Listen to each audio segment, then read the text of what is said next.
উপসাগরীয় সহযোগিতা পরিষদ বা জিসিসির ৪৫তম শীর্ষ সম্মেলন অনুষ্ঠিত হয়েছে।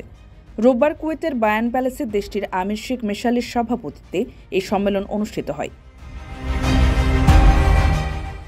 সম্মেলনে সৌদির যুবরাজ মোহাম্মদ বিন সালমান, ওমানের ডেপুটি প্রধানমন্ত্রী সৈয়দ ফাহাদ বিন মাহমুদ, কাতারের আমির শেখ তামিম বিন হামাদ, আমিরাতের ভাইস প্রেসিডেন্ট শেখ মানসুর বিন জায়েদ আল নাহিয়ান এবং বাহরাইনের পররাষ্ট্রমন্ত্রী ড আব্দুল লতিফ অংশ নেন।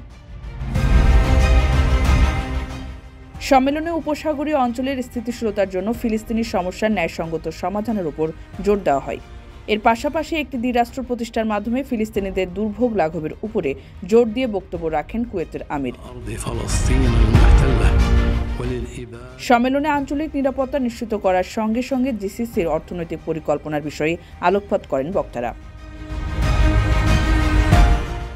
১৯২১ সালে আরব উপসাগরীয় অঞ্চলের নিরাপত্তা ও স্থিতিশীলতার লক্ষ্যে বাহরাইন, সৌদি আরব, কুয়েত, কাতার, ওমান ও সংযুক্ত আরব আমিরাত এই ৬টি দেশ মিলে উপসাগরীয় সহযোগিতা পরিষদ বা জিসিসি প্রতিষ্ঠা করে। প্রতিষ্ঠার বছরে আবুধাবিতে এর প্রথম শীর্ষ সম্মেলন অনুষ্ঠিত হয়। এর সদর দপ্তর সৌদির রাজধানী রিয়াদে অবস্থিত।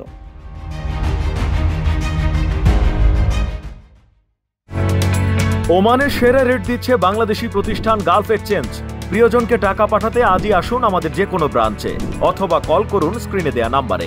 গালফ এক্সচেঞ্জ, বাংলাদেশিদের প্রিয় এক্সচেঞ্জ।